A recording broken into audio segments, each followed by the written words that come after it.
forever on fire. ಉಳುವವನೇ ಹೊಲದೊಡೆಯ ಅನ್ನುವಂಥದ್ದು ಎಲ್ರಿಗೂ ಗೊತ್ತು. ಆದರೆ 2020ರಲ್ಲಿ ಇದು ಉಳ್ಳವನೇ ಭೂಮಿಯ ಒಡೆಯ ಅನ್ನುವಂತಹ ಘೋಷಣೆ ಕೂಡ ಪಡೆದುಕೊಳ್ತು. ರೈತರು ಇದೇ ಘೋಷಣೆಯ ಜೊತೆಗೆ ಹೋರಾಟಕ್ಕೂ ಕೂಡ ಇಳಿದ್ರು. ರೈತರ ಆಕ್ರೋಶಕ್ಕೆ ಕಾರಣ ಕೂಡ ಆಗಿತ್ತು ಭೂ ಸುಧಾರಣಾ ಕಾಯ್ದೆಯ ತಿದ್ದುಪಡಿ. ಈಗ ಈ ರೈತ ವಿರೋಧಿ ಕಾಯ್ದೆಯನ್ನ ಹಿಂಪಡೆಯೋದಕ್ಕೆ ಸರ್ಕಾರ ಏನಾದರೂ ಮುಂದಾಯ್ತಾ ಅನ್ನುವಂತಹ ಪ್ರಶ್ನೆ ಎದುರಾಗ್ತಾ ಇದೆ. ನೂತನ ಭೂ ಸುಧಾರಣಾ ಕಾಯ್ದೆ ಹಿಂಪಡೆಯೋದಕ್ಕೆ ಸರ್ಕಾರ ಸಜ್ಜಾಗ್ತಾ ಇದೆಯಾ? ಇನ್ನು ಬಿಜೆಪಿ ತಂದಿದ್ದಂತಹ ಭೂ ಸುಧಾರಣಾ ಕಾಯ್ದೆಯನ್ನ ವಾಪಸ್ ಮಾಡೋದಕ್ಕೆ ಅಂತ, ಅದನ್ನು ಹಿಂತೆಗೆದುಕೊಳ್ಳೋದಕ್ಕೆ ಅಂತ ಸರ್ಕಾರ ನಿರ್ಧಾರ ಮಾಡಿದೆ. ರೈತರಲ್ಲದವರೂ ಕೂಡ ಭೂಮಿಯನ್ನು ಖರೀದಿಸೋದಕ್ಕೆ ಅವಕಾಶ ನೀಡಲಾಗಿತ್ತು ಈ ಕಾಯ್ದೆಯ ಅಡಿಯಲ್ಲಿ. ಅಂದರೆ ಯಾವ್ಯಾವ ರೈತರು ಕೃಷಿ ಭೂಮಿಯನ್ನು ಹೊಂದಿದ್ರು ಅದನ್ನು ಖರೀದಿ ಮಾಡೋದಕ್ಕೆ, ಅಂದರೆ ಅದನ್ನು ಕಮರ್ಷಿಯಲ್ ಲ್ಯಾಂಡ್ ಆಗಿ ಮಾಡೋದಕ್ಕೆ ಯಾರು ರೈತರಲ್ಲ ಅವರಿಗೂ ಕೂಡ ಭೂಮಿ ಖರೀದಿ ಮಾಡೋದಕ್ಕೆ ಅವಕಾಶ ಮಾಡಿಕೊಡಲಾಗಿತ್ತು. ಕಮರ್ಷಿಯಲ್ ಕಾರಣಗಳಿಗೆ ಕೃಷಿ ಭೂಮಿಯನ್ನು ಖರೀದಿ ಮಾಡುವಂತಹ ಸಾಧ್ಯತೆ ಕೂಡ ಇತ್ತು. ಈ ಹಿನ್ನೆಲೆಯಲ್ಲಿ ಈಗ ರಾಜ್ಯ ಸರ್ಕಾರ ಈ ಕಾಯ್ದೆಯನ್ನು ವಾಪಸ್ ಪಡೆಯೋದಕ್ಕೆ ಅಂತ ಮುಂದಾಗ್ತಾ ಇದೆ. ನೂತನ ಭೂ ಸುಧಾರಣಾ ಕಾಯ್ದೆ ತಿದ್ದುಪಡಿಗೆ ರಾಜ್ಯ ಸರ್ಕಾರ ಸಿದ್ಧತೆ ಮಾಡ್ಕೊಳ್ತಾ ಇದೆ. ಚಳಿಗಾಲದ ಅಧಿವೇಶನದಲ್ಲಿ ತಿದ್ದುಪಡಿಗೆ ರಾಜ್ಯ ಸರ್ಕಾರ ಸಿದ್ಧತೆ ಮಾಡ್ಕೊಳ್ತಾ ಇದೆ. ಇನ್ನು ಬಿಜೆಪಿ ತೆಗೆದುಹಾಕಿದ್ದಂತಹ 79A 79B ಕಾಯ್ದೆಗಳನ್ನು ಮರುಸ್ಥಾಪನೆ ಮಾಡೋದಕ್ಕೆ ಅಂತ ರಾಜ್ಯ ಸರ್ಕಾರ ಚಿಂತನೆ ಮಾಡ್ತಾ ಇದೆ. ಇನ್ನು ಕಾಯ್ದೆ ಬದಲಾವಣೆ ವಿಚಾರವಾಗಿ ಸಿಎಂ ಸಿದ್ದರಾಮಯ್ಯ ಅವರು ಪ್ರಸ್ತಾಪ ಕೂಡ ಮಾಡಿದ್ದಾರೆ. ದೇವರಾಜ ಅರಸು ಅವರು ರೈತ ಸುಧಾರಣೆ ಕಾನೂನಿಗೆ ಧಕ್ಕೆ ಮಾಡೋದಿಲ್ಲ ಅಂತ ಸಿಎಂ ಸಿದ್ದರಾಮಯ್ಯ ಅವರು ಮಾತನಾಡಿದ್ದಾರೆ. ಇವತ್ತು ಉಳುವವನೇ ಭೂಮಿ ಒಡೆಯ, ಉಳುವವನೇ ಭೂಮಿ ಒಡೆಯ. ಶ್ರೀಮತಿ ಇಂದಿರಾ ಗಾಂಧಿಯವರು ಕೂಡ ಕಾಂಗ್ರೆಸ್ನವರು ಮಾಡಿದ್ರು. ಇವತ್ತು ಉಳುವವನೇ ಭೂಮಿ ಒಡೆಯ,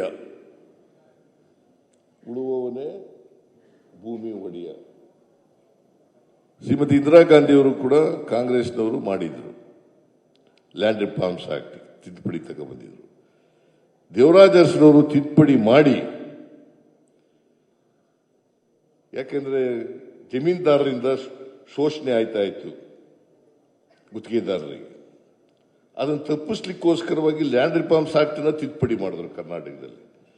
ತಿದ್ದುಪಡಿ ಮಾಡಿ ಉಳುವವನೇ ಭೂಮಿ ಒಡೆಯ ಅಂತ ಮಾಡಿ ಈಗೇನಾಗಿದೆ, ಸೆಕ್ಷನ್ 79A B ತಿದ್ದುಪಡಿ ಮಾಡಿ ಈಗ ಯಾರು ಬೇಕಾದರೂ ಜಮೀನು ತಗೋಬಹುದು. ಉಳುವವನೇ ಅಂತೇನಿಲ್ಲ, ಜಮೀನೇ ನೋಡದೆ ಜಮೀನು ತಗೋಬಿಡ್ಬೋದು ಅಂತ, ನೇಗ್ಲಿಡದೆ ಗೊತ್ತಿಲ್ಲದೇನೆ ಜಮೀನು ತಗೋಬಿಡ್ಬೋದು. 79A B ತಿದ್ದುಪಡಿ ಆಯ್ತು. ಯಾರು ಮಾಡಿದವರು ಅದನ್ನು?